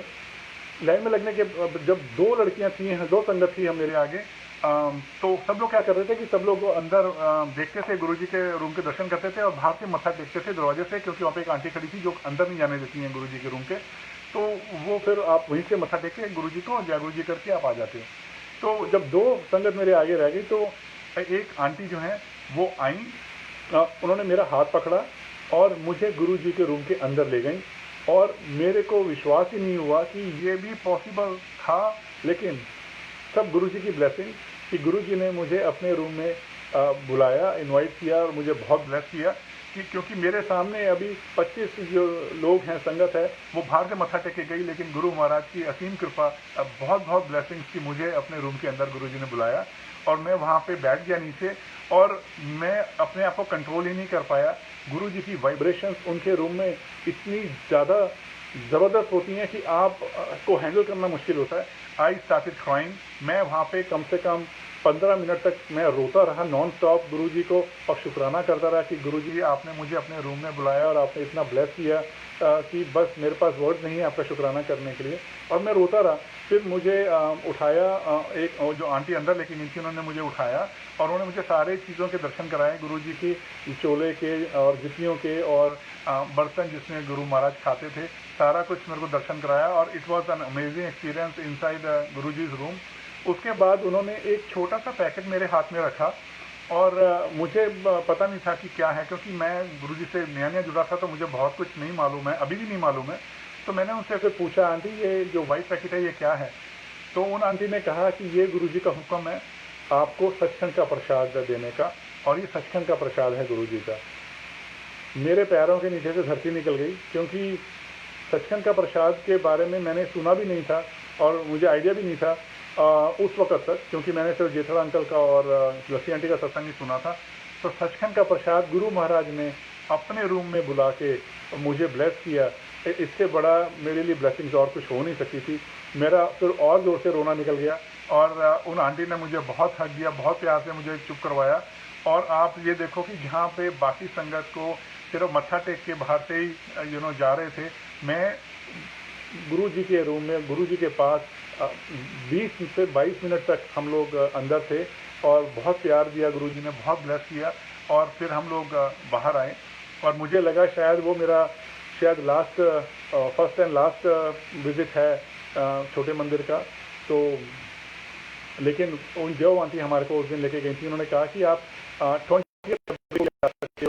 मंदिर में दर्शन के लिए, क्योंकि महाशिवरात्रि का स्पेशल इवेंट है उस दिन। तो मैंने कहा कि आंटी मैं पक्का आऊँगा, मैं ज़रूर आऊँगा। और उस दिन भी गुरु महाराज की बहुत बहुत ब्लेसिंग्स मिली, क्योंकि उस दिन भी बहुत रश था एम्पायर स्टेट मंदिर में 20th of February 2020। और वहाँ पे गुरु जी के सामने बैठने के लिए आपको 3 से 4 मिनट, मैक्सिमम 5 मिनट सबको दे रहे थे वो सेवादार उस दिन, क्योंकि रश बहुत था और सबको ब्लेसिंग्स लेनी है। तो जब हम गए तो हम लोग उन आंटी से दोबारा मिले जो आंटी उस दिन थी वहाँ पे एम्पायर स्टेट में, और हम लोग बैठे, गुरु जी को मत्था टेका हमने। और फिर एक सेवादार आए तो उन्होंने जय गुरु जी किया और कहा कि अब आप प्लीज़ चाय प्रसाद के लिए चलिए। तो हम लोग खड़े हुए, उसी वक्त उन आंटी ने उन सेवादार को बोला कि इनको बैठे रहने दो। तो हम लोग फिर बैठ गए वापस, और मैं रोता जा रहा हूँ, गुरु महाराज की ब्लेसिंग्स लेता जा रहा हूँ, रोता जा रहा हूँ, क्योंकि जहाँ पे 2-3 मिनट से ज़्यादा बैठने नहीं दे रहे थे संगत को, वहाँ पे हमें एक और मौका मिल गया बैठने का। तो हम लोगों ने बहुत बहुत बहुत शुक्राना किया गुरु जी का, बहुत एंजॉय किया। उस दिन भी लाइव सत्संग चल रहा था वहाँ पे छोटे मंदिर में। उसके बाद एक दूसरी सेवादार आंटी आई और उन्होंने भी रिक्वेस्ट किया कि अब आप प्लीज़ उठिए और आप चाय प्रसाद के लिए चलिए। फिर से वो आंटी आई, उन्होंने फिर से उनको बोला कि नहीं नहीं इनको बैठने दो, तो उन्होंने फिर कहा जय गुरु जी आप प्लीज़ बैठिए और गुरु जी ब्लेसिंग दीजिए। हम फिर बैठ गए। तो मतलब it was another, Guru Maharaj आपको प्यार दे रहे हैं, इतना ब्लेस कर रहे हैं कि तीसरी बार आपको बैठने का मौका मिला बेसिकली। और हम लोग वहाँ पे गुड 22 मिनट्स गुरु जी के उसने ब्लेसिंग दी, दर्शन किए, और उसके बाद चाय प्रसाद लंगर प्रसाद करके घर आ गए। और 21 फरवरी 2020 को हम लोग बड़े मंदिर गए। महाशिवरात्रि का पहली बार मैंने महाशिवरात्रि का इवेंट जो है गुरु महाराज ने बुलाया बड़े मंदिर में और ब्लेस किया। और उस दिन भी बहुत रश था वहाँ पे, 3 घंटे हमारे को लगे लाइन में बड़े मंदिर गुरु जी के दर्शन करने के लिए। लेकिन गुरु जी की अपार कृपा, बहुत बहुत ब्लेसिंग। बिल्कुल गुरु जी की गद्दी के पास मुझे जगह मिली, बिल्कुल फ्रंट में, मैं बिल्कुल सबसे आगे मैं बैठा हुआ था। और उस दिन भी मैं रो रहा था, क्योंकि आपको पता है कि जब गुरु जी की वाइब्रेशन हिट करती हैं उनको हैंडल करना बहुत मुश्किल होता है। और उस दिन भी वहाँ पे 2 से 5 मिनट से ज़्यादा किसी को बैठने को अलाउड नहीं था। वहाँ पे भी मैंने 25 मिनट गुरु जी के पास बैठा और बस रोता ही रहा, और बहुत बहुत ब्लेसिंग्स मिली गुरु महाराज से। तो जो मेरा एक ट्रिप था इंडिया का, क्योंकि मेरे डैड पास अवे हो गए थे और बहुत ही सैड ट्रिप था, वैसे ही गुरु महाराज ने इतना इतना अपने पास बुला के प्यार दिया, इतनी ब्लेसिंग्स दी कि मेरा जो सैडनेस थी वो मैं तो मतलब मेरे को उससे बाहर निकालने में गुरु जी का ही हाथ था। गुरु जी की ब्लेसिंग के कारण मैं उस सेटबैक से बाहर निकल पाया उस वक्त में बेसिकली। उसके बाद गुरु महाराज ने जलंधर मंदिर में भी मेरे को बुलाया और ब्लेस किया। और मैंने एक चीज़ नोट करी कि जैसे हम लोग 17 फेब को छोटे मंदिर गए थे, उस दिन रोजेस की बहुत ही स्ट्रांग खुशबू थी। जब हम 20 फरवरी को गए तो उस दिन सैंडल की खुशबू थी, रोजेस की नहीं थी छोटे मंदिर में। और जब हम जलंधर मंदिर गए वहाँ पे भी काफ़ी डिफरेंट फ्रेगरेंस थी गुरु जी की।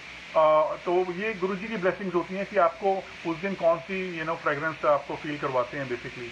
तो ये पता लग गया कि जैसे सत्संग में सुना था कि रोजेस की फ्रेगरेंस होती है, लेकिन सिर्फ रोजेस की फ्रेगरेंस नहीं होती है।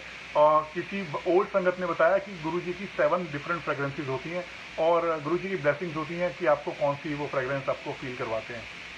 और मैंने फिर काफ़ी लोगों से सुना था, सुखी आंटी और सुखमनी आंटी जो हैं, सुखमनी आंटी ने बुक भी लिखी है सरचार्ज विद डिवाइन लव। जो सब संगत पढ़ती भी है, और उसमें उन्होंने पूरा अपना लाइफ का जो मोमेंट स्पेंड किए गुरु महाराज के साथ उन्होंने लिखी।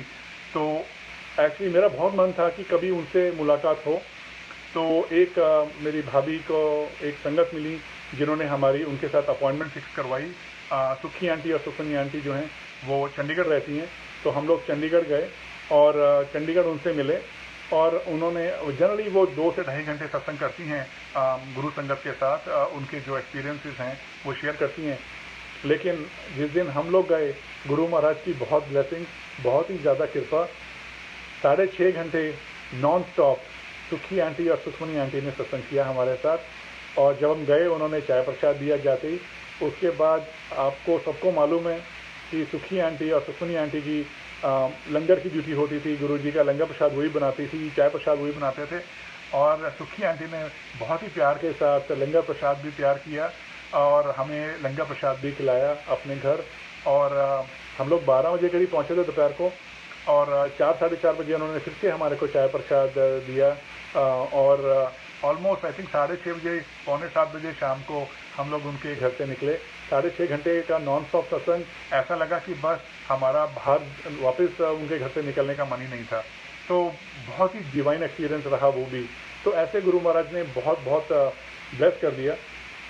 और फिर जो लस्सी आंटी जिनसे तो मैं इतना कनेक्टेड था, एक न्यू जर्सी में आंटी हैं, उनके थ्रू हमने अपने घर में जब अक्टूबर में सत्संग किया लास्ट ईयर, तो लस्सी आंटी ने लाइव सत्संग किया।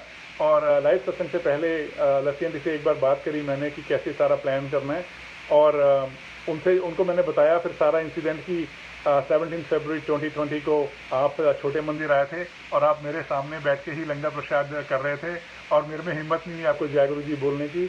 और वो इतना हंसी, और उन्होंने बोला कि आपको ऐसे नहीं करना चाहिए था, आपको जय गुरु जी करना चाहिए था, आपको बताना चाहिए था, मेरे को मिलना चाहिए था। और बड़े प्यार से उन्होंने कहा कि नेक्स्ट टाइम आप जब भी आओगे दिल्ली जरूर आना है मेरे से मिलने के लिए। और बहुत खुश हुई और बहुत प्यारा सत्संग किया उन्होंने। और आप देखो, मैंने कभी सोचा भी नहीं था कि जब हमारे घर में सत्संग होगा तो लस्सी आंटी सत्संग करेंगी। ये सब गुरु महाराज की ब्लेसिंग है। और अक्टूबर 11, 2020 लास्ट ईयर अक्टूबर में मेरी मॉम को गुरु महाराज ने नई लाइफ। अक्टूबर 11 को मेरी मॉम ने सुबह रात को 2 बजे के करीब गुरु अपना मंत्र जाप कर रही थी वो, तो उनको कुछ अच्छा फील नहीं हो रहा था। तो 4 बजे उन्होंने अपनी मेड को फ़ोन करके बोला कि मुझे आके चाय बना दो, मेरे को अच्छा फील नहीं हो रहा। तो मैं लेकिन मैं सुबह आके जब आऊँगी तो आपको चाय बना दूंगी। तो मेरी मॉम को कुछ ठीक फील नहीं हो रहा था, तो उन्होंने बोला कि मेरा बेटा, जो मेरा ब्रदर है, वो द्वारका रहता है दिल्ली में, तो थोड़ा मतलब आधा घंटे की ड्राइव है मेरी मॉम के घर से। तो उन्होंने बोला कि मेरा बेटा सुबह 6:30 बजे उठता है, तो उनको आप बता देना कि मैं ठीक नहीं हूँ और मेरे को चाय बना के पिलाएं। तो उन्होंने कहा ठीक है, और बात खत्म हो गई। लेकिन 15 मिनट के बाद मेड को लगा कि कुछ गड़बड़ ना हो जाए, तो उन्होंने फ़ोन किया मेरी मॉम को फ़ोन किया, तो मॉम ने फ़ोन नहीं उठाया। उन्होंने 15-20 फ़ोन किए, वो बहुत डर गई बेसिकली मॉम कि मॉम फ़ोन नहीं उठा रही हैं और ये ठीक नहीं है। तो उन्होंने मेरे ब्रदर को सुबह 5 बजे फिर फ़ोन किया, और उस टाइम मैं अपनी भाभी से बात कर रहा था। बेसिकली वो थोड़ा लेट ही सोती हैं, क्योंकि मैं यहाँ पे यूएस में हूँ और उनकी डॉटर जो है वो टोरंटो में स्टडी कर रही थी। तो उन्होंने बताया ऐसे ऐसे बात है, तो हम लोग अभी जा रहे हैं मॉम को देखने के लिए। तो मॉम को जब देखने गए तो मॉम को देखा तो मॉम अनकॉन्शियस थी, उनको वो बेहोश थी बेसिकली, और कब से बेहोश थी हमें पता नहीं। तो काफ़ी उनको उठाने की कोशिश करी, बट वो टोटली अनकॉन्शियस थी, बेहोश थी। तो फटाफट मेरा जो ब्रदर है वो आईसीयू में लेके गया, जो नियरेस्ट हॉस्पिटल था मेरी मॉम को। और उसके बाद डॉक्टर ने उनको सारे टेस्ट वगैरह किए, कोविड टेस्ट किया और ब्लड टेस्ट किया, ब्लड प्रेशर टेस्ट किया, और एमआरआई वगैरह किया। तो एमआरआई की रिपोर्ट आने में 24 आवर्स लगते हैं। बाकी सारी रिपोर्ट्स नॉर्मल थी, ईकेजी वगैरह सब नॉर्मल थी, लेकिन मॉम अनकॉन्शियस थी, मॉम बेहोश थी। ये मंडे था अक्टूबर 11 को। तो ट्यूसडे को उनको थोड़ी सी होश आई, तो डॉक्टर ने कहा उनको कि अपनी राइट लेग और राइट हैंड उठाने के लिए, लेफ्ट हैंड और लेफ्ट लेग हिलाने के लिए। लेकिन left leg was okay, movement सब कुछ ठीक थी लेफ्ट साइड में, बट राइट साइड में मूवमेंट नहीं थी बिल्कुल भी। तो फिर जब एमआरआई की रिपोर्ट आई ट्यूसडे को, तो उसमें था कि मॉम के ब्रेन में से ब्लड क्लॉट पास हुआ है, और ब्लड क्लॉट पास होने के कारण उसने पैरालिटिक अटैक कर दिया है राइट साइड में मॉम को। तो जब हमें पता लगा कि पैरालिटिक अटैक है, तो मैं बहुत डिसअपॉइंटेड हो गया। यहाँ पे यूएस में था मैं उस समय, तो फिर डॉक्टर ने जब दोबारा थोड़ा सा उनको होश आया, दोबारा उन्होंने बोला कि मॉम को कि राइट आर्म, राइट बाजू उठाओ, राइट लेग उठाओ, लेकिन उसमें मूवमेंट नहीं थी। तो जब डॉक्टर ने कंफर्म कर दिया 2 बार ट्यूसडे को कि इसमें कुछ इम्प्रूवमेंट नहीं है और ये पैरालिटिक अटैक है इनको, और इसकी फिजियोथेरेपी करानी पड़ेगी, और कब तक ठीक होगा कुछ नहीं कह सकते हम पैरालिटिक अटैक का। तो यहाँ पे मैं बहुत डिसअपॉइंटेड था, और यहाँ पे मैं गुरु महाराज को प्रे कर रहा था कि गुरु जी आप प्लीज़ मॉम के साथ अनसंग रहिए, और गुरु जी आप मॉम को ब्लेस कीजिए। मैं 2 सेटबैक्स 1 साल में नहीं हैंडल कर पाऊँगा, क्योंकि जनवरी में मेरे डैड जो हैं ही पैस्ड अवे, और अभी अक्टूबर में मॉम का पता लग रहा है पैरालिटिक अटैक हो गया है, और she will be on the bed basically, because अगर मूवमेंट नहीं है तो you will be on the bed for rest of her life. तो मैं बहुत डिसअपॉइंटेड था कि मैं गुरु महाराज मैं हैंडल नहीं कर पाऊंगा इन सब चीज़ों को, तो आप प्लीज़ कुछ कीजिए। तो इंडिया में दिल्ली में एक आंटी हैं जिनको गुरु जी से टेलीपैथी होती है, तो उन्होंने यहाँ पे एक और मेरी राखी सिस्टर हैं, तो जैक्सनविल रहती हैं वो फ्लोरिडा में, तो उनके थ्रू मेरे को मैसेज आया कि गुरु महाराज ने उनको सेम वर्ड्स बोले जो मैं यहाँ गुरु महाराज से मैं कर रहा था। उन्होंने बोला कि यदि मॉम दी ब्रेन से ब्लीडिंग हुई थी, काफ़ी ब्लीडिंग हुई थी, वो मैं रोक दी है, लेकिन यदि मॉम दा हाले भी जरा है वो बचना मुश्किल है। ते अगर यदि मॉम नू कुछ हो गया तो ये हैंडल नहीं कर पाऊगा, क्योंकि पहला ये डैड चले गए, हुण यदि मॉम नू भी अगर कुछ हो गया तो ये हैंडल नहीं कर पाऊगा, ये टूट जाएगा। तो ये मैसेज जो हैगा वो उन्होंने दस दे कि मॉम दा क्रिटिकल कंडीशन है, बचना मुश्किल है। ये गुरुजी ने आंटी को मैसेज दिया, और तो आंटी का भी मुझे डायरेक्ट फ़ोन आया व्हाट्सएप पे, और उस समय ट्यूसडे इवनिंग थी मेरे यहाँ पे, तो वो अमृत वेला शायद कर रही थी उस समय जब उनका कॉल आया मेरे को। तो मैं उस समय कड़ा प्रसाद बना रहा था गुरुजी के लिए, सत्संग की तैयारी कर रहा था, क्योंकि मैं अरदास करी जा रहा था गुरुजी से कि मेरी मॉम को ब्लेस करो प्लीज़, मेरी मॉम को आपने टेक केयर करना है, आप ही सब कुछ है हमारे, आप ही को सब कुछ करना है। और मैंने शब्द गुरबानी लगा रखी थी और कड़ा प्रसाद बना रहा था गुरुजी का। तो उनका जब फ़ोन आया तो उन्होंने मुझे मैसेज देने की बड़ी कोशिश करी गुरु महाराज का, जो गुरु महाराज ने कहा, लेकिन मैंने समहाउ गुरु महाराज की लीला, मैंने उनकी बात सुनी नहीं, और मैंने उनको बताया कि मैं सत्संग की तैयारी कर रहा हूँ, मैं कड़ा प्रसाद बना रहा हूँ, और मेरे को कड़ा प्रसाद बनाना नहीं आता, मैं फर्स्ट टाइम सेकंड टाइम बना रहा था उस समय, तो मैं अभी बहुत सत्संग कर रहा हूँ, गुरु जी से अरदास कर रहा हूँ, आप भी प्लीज़ करो। मैंने उनकी एक बात नहीं सुनी, जो मैसेज गुरु जी ने मेरे को उनको बोला देने के लिए, मैंने सुना ही नहीं, मैं बस अपनी धुन में लगा रहा, मैंने सत्संग किया। उसके बाद जो मेरी राखी सिस्टर हैं यहाँ जैक्सनविल में, उनका भी फ़ोन एक दिन आया सुबह मेरे को, नेक्स्ट डे एक्चुअली, तो आया कि भाई आप ना अरदास अपनी डबल ट्रिपल कर दो, और उनको भी इंडिया में आंटी ने कहा था कि उनको बताओ कि उनकी मॉम क्रिटिकल कंडीशन में है, उनको बचना मुश्किल है, लेकिन वो भी मुझे बता नहीं पाई वो मैसेज, और उन्होंने कहा कि आप अपनी अरदास डबल ट्रिपल कर दो गुरुजी के आगे, आप अड़ जाओ गुरुजी, आपने बस मेरी मॉम को आपने ही ब्लेस करना है। तो मैं ऐसे ही लगा रहा बेसिकली। तो वेडनेसडे मॉर्निंग जब मेरी मॉम आईसीयू में थी तो उनको होश आया, तो उन्होंने अपना राइट आर्म, अपनी राइट बाजू और राइट लेग को हिलाया, और मेरी भाभी ने जब वो देखा तो उनको बड़ा हैरानी हुई कि 2 दिन से तो मेरी मॉम बेहोश थी, और जब भी होश आया तो उनकी कोई मूवमेंट नहीं थी राइट साइड में। तो वेडनेसडे मॉर्निंग को जब उन्होंने देखा कि मेरी मॉम ने बाजू भी हिलाई है राइट वाली और लेग भी हिलाई है, तो वो डॉक्टर के पास गई भागी, डॉक्टर को बुलाया, तो डॉक्टर को बोला कि आपने तो कहा था कि इनका पैरालिटिक है और ये कब ठीक होगा पता नहीं, लेकिन अभी थोड़ी देर पहले मैंने उनको राइट आर्म में और राइट लेग में मूवमेंट देखी है, आप प्लीज़ आके चेक करो।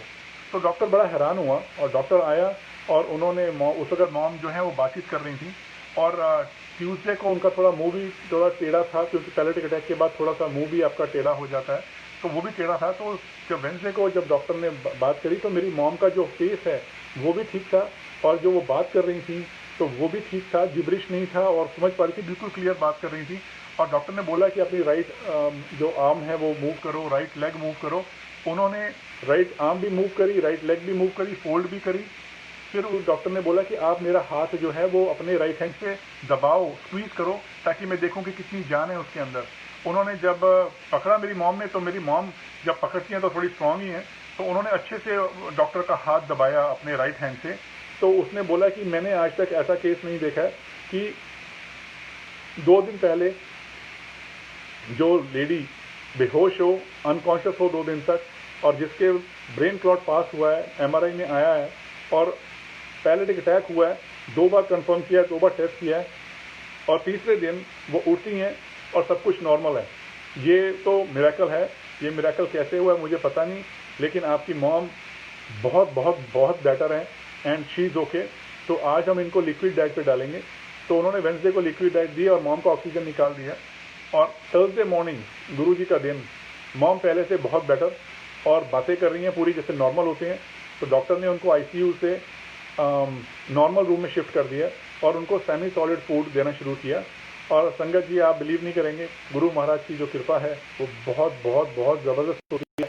फ्राइडे मॉर्निंग उठी हैं वो और सारी बातचीत करी है, डॉक्टर ने आके सारी रिपोर्ट्स देखी हैं, एवरीथिंग इज़ नॉर्मल। और उन्होंने बोला 11 साढ़े 11 बजे कि आप मॉम को घर लेके जा सकते हो, she is good to go. ये सिर्फ गुरु महाराज की ब्लेसिंग से ही हो सकता है कि 2 दिन बंदा बेहोश हो, पैलिक अटैक हुआ हो, फ्राइडे को 11 साढ़े 11 बजे वो डिस्चार्ज हो जाती हैं हॉस्पिटल से और अभी बिल्कुल ठीक है, बिल्कुल नॉर्मल है, everything is good with her. ये सब जस्ट गुरु महाराज की ब्लेसिंग है और कुछ नहीं। और जनवरी 6, 2021 अभी कुछ दिन पहले की बात है, गुरु जी ने मुझे भी एक नई लाइफ ब्लेस करी। जनवरी 6, 2021 शाम को मैं चिकन ग्रिल करता हूँ और चिकन ग्रिल कर रहा हूँ अपना पैकिंग बार। तो कुछ गुरबानी चलती रहती है, तो मैं गुरबानी सुन रहा हूँ अपनी और ग्रिल कर रहा हूँ, और 25 मिनट हो गए, I think almost chicken grill हो गया काफ़ी हद तक। तो मुझे लगा कि थोड़ा सा रह गया 5 मिनट। मैंने सारी जो नॉब्स हैं ग्रिल की वो लो पे, मैं शब्द गुरबानी सुन रहा हूँ अपने हेडफोन्स में और पूरा मस्त हूँ। एकदम से मेरी आंख खुल, मैं देखता हूँ कि है वो काफ़ी ऊपर आ रही है पीछे की साइड से। तो मुझे समझ नहीं आया कि मैंने तो गैस के जो बर्नर्स हैं सारे वो लो पे कर रखे हैं, तो आग की लपटें कैसे आ रही हैं ऊपर पीछे की साइड से, तो मुझे कुछ समझ नहीं आया। तो मैंने फिर जो ग्रिल का ढक्कन उठा के देखा तो सारी जो बर्नर्स हैं वो तो लो हीट पे ही हैं बेसिकली, लेकिन ग्रिल के नीचे से आग की लपटें ऊपर आ रही हैं। तो फिर मुझे लगा कि जो गैस का सिलेंडर होता है उस वाले सेक्शन में जो कि नीचे पड़ा होता है, उस सेक्शन में मुझे लगता है शायद आग लगी है। और मैंने वो जो डोर्स खोले उस सेक्शन के और वहाँ पे आग, क्योंकि वहाँ पे मेरे ग्रिल के टूल्स पड़े थे, बैग पड़ा हुआ था, ग्रिल का पूरी किट थी और ग्लव्स पड़े हुए थे जो हम ग्रिल के लिए यूज़ करते हैं, उसमें आग लग गई। कैसे लगी मुझे कोई आइडिया नहीं था, क्योंकि मैं शब्द गुरबानी सुन रहा हूँ और मेरे हिसाब से तो चिकन अपना बन गया था। मैंने फटाफट उस समय देखो कि गैस के सिलेंडर के आसपास एक स्पार्क भी हो जाए, एक चिंगारी भी हो जाए तो सिलेंडर ब्लास्ट हो जाता है। उस समय 5 से 7 मिनट हो चुके थे ऑलरेडी जब तक मुझे पता लगा कि आग लगी हुई है गैस सिलेंडर के वाले सेक्शन में और गैस का सिलेंडर नहीं फटा फटाफट। और गुरुजी ने मुझे उस समय कोई पैनिक अटैक भी नहीं होने दिया, क्योंकि कई बार होता है कि आप पैनिक मोड में आ जाते हो, पैनिक मोड में आने के बाद आप डिसीजन नहीं ले पाते हो कि क्या करना ठीक है क्या गलत है। तो मैंने फटाफट बेसिकली जो जिन चीज़ों में आग लगी हुई थी वो जो एक पकड़ जो होती है उसी से मैंने उनको बाहर निकाला, और थोड़ा सा आग अभी वाले जो पार्ट्स हैं वो रह गए थे। मेरे को एकदम गुरु महाराज ने थॉट दिया कि मैं गैस का सिलेंडर का जो मेन वॉल्व है उसको मैं बंद कर देता हूँ टाइट, ताकि कुछ और ना गड़बड़ हो जाए। तो मैंने उसको बंद किया, फिर बाकी मैंने आग भी सारी की सारी जिन चीज़ों में लगी थी वो बाहर निकाली उस सेक्शन से। और फटाफट मैंने अपने बेटे को बोला कि मेरे को पानी ला के दे, तो 2 बार पानी ला के दिया तो आग बुझी वो। और मैंने काफ़ी व्हाट्सएप ग्रुप में वो फोटोज़ भी डाली हैं ग्रिल की और आग लगी हुई चीज़ों की और सिलेंडर की। सिलेंडर के ऊपर भी ब्लैक मार्क जो आग के होते हैं वो अच्छी खासी आग के होते हैं, वो हैं अभी भी। और मैंने काफ़ी ग्रुप्स में भी शेयर करे हैं वो पिक्चर। और जो जिस कंपनी से मैंने ऑर्डर किया था ग्रिल, उसके बंदे को भी मैंने बुलाया और मैंने उसको दिखाया सब कुछ। उसने भी एक बात बोली कि आपके ऊपर किसी ना किसी गॉड की तो ब्लेसिंग है, क्योंकि इतनी आग के बाद भी सिलेंडर कैसे नहीं फटा वो उसकी समझ से बाहर है। और अगर गुरु महाराज मेरे अंग संग ना होते तो सिलेंडर 2 मिनट की आग में ही फट सकता है, और 5 से 7 मिनट और इतनी 1-1.5 फुट की आग थी उसके साइड पे, उसमें सिलेंडर का ना फटना तो पॉसिबल ही नहीं है। तो अगर सिलेंडर फटता तो मैं बिल्कुल ग्रिल के साथ में था, आई वुड हैव डाइड। और जो घर नहीं तो सारे वुडन ही होते हैं, तो घर में भी आग लगती थी और बहुत बड़ा एक डिजास्टर हो सकता था। लेकिन जब गुरु महाराज अंग हो तो डिजास्टर हो नहीं सकता। तो ये एक इम्पॉसिबल सा जो चीज़ है वो, लेकिन गुरु जी के लिए सब पॉसिबल है। हमारी हर पल हर क्षण गुरु महाराज अंग रह के हमें प्रोटेक्ट करते हैं। और ये किसी लोग जो हैं मेरे जो नोन लोग मिरेकल बोलते हैं, लेकिन हमें पता है कि मेरा कुछ नहीं होता, गुरु महाराज की ब्लेसिंग होती है।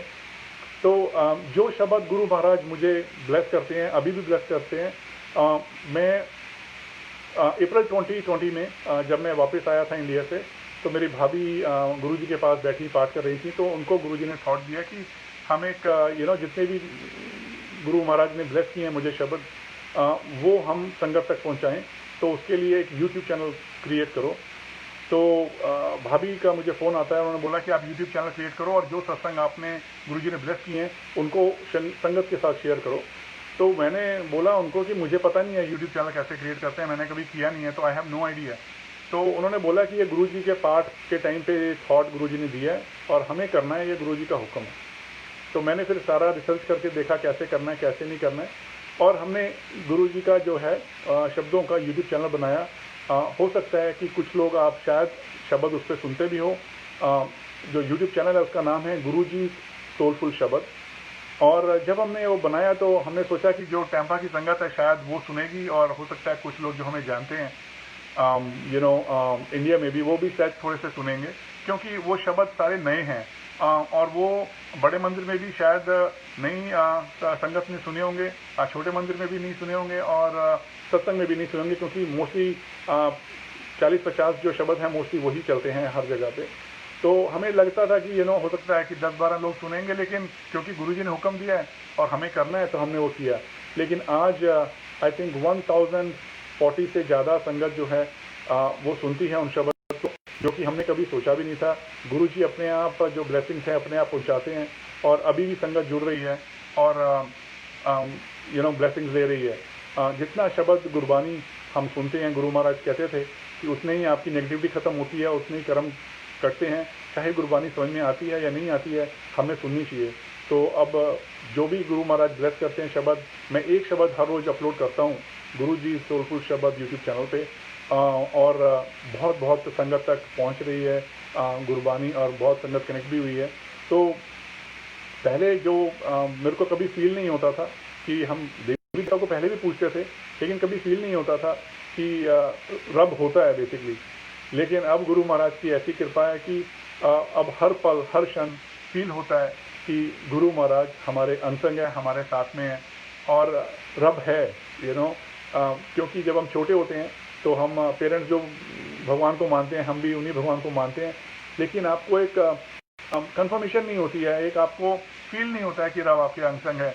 लेकिन गुरु महाराज के साथ जुड़ने के बाद आपको हर पल हर वेले हर क्षण आपको कि हमारे पिता, हमारे गुरुजी, हमारे बहुत प्यारी प्यारी संगत से मिलने का मौका मिला।